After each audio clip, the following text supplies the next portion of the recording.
തിരുപ്പതി ക്ഷേത്രത്തിൽ നെയ്യ് വിതരണം ചെയ്ത കമ്പനിക്ക് food safety and standards authority of ഇന്ത്യയുടെ നോട്ടീസ്. മൃഗക്കൊഴുപ്പും മീനെണ്ണയും കലർന്നതിൽ വിശദീകരണം നൽകണം എന്നാണ് തമിഴ്നാട്ടിലെ ഡിണ്ടിഗലിലുള്ള AR ഡയറി ഫുഡ്സിനോട് ആവശ്യപ്പെട്ടത്. അതേസമയം പ്രസാദത്തിൽ അശുദ്ധ വസ്തുക്കൾ കലർത്തിയ സംഭവത്തിൽ പ്രതിഷേധവും നിയമവ്യവഹാരങ്ങളും തുടരുകയാണ്.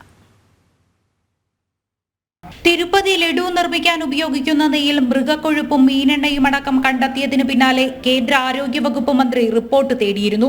തുടർന്ന് കേന്ദ്ര ഭക്ഷ്യസുരക്ഷാ വകുപ്പ് നെയ്യ് വിതരണം ചെയ്ത തമിഴ്നാട്ടിലെ ഡിണ്ടിഗലിലുള്ള AR ഡയറി ഫുഡ്സിന്റെ ഗോഡൌണിലും നിർമ്മാണശാലകളിലും പരിശോധന നടത്തി. തിരുപ്പതിയിൽ വിതരണം ചെയ്ത നെയ്യിൽ അശുദ്ധ വസ്തുക്കൾ കലർന്നതിൽ വിശദീകരണം വേണമെന്ന് AR ഡയറി ഫുഡ്സിനോട് ആവശ്യപ്പെട്ടു.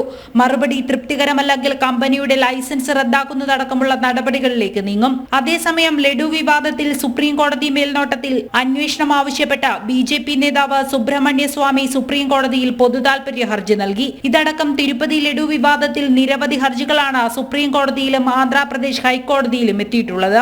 നിലവിൽ സംസ്ഥാന സർക്കാരിന്റെ പ്രത്യേക അന്വേഷണം പുരോഗമിക്കുകയാണ്. അതേസമയം ജഗൻമോഹൻ റെഡ്ഡിക്കും YSR കോൺഗ്രസിനുമെതിരെയുള്ള പ്രതിഷേധം തുടരുകയാണ്. സന്യാസിമാരുടെ കൂട്ടായ്മയും വിശ്വ ഹിന്ദു പരിഷത്ത് അടക്കമുള്ള ഹൈന്ദവ സംഘടനകളും പ്രത്യക്ഷ സമരത്തിലാണ്. ജനം, ഡൽഹി.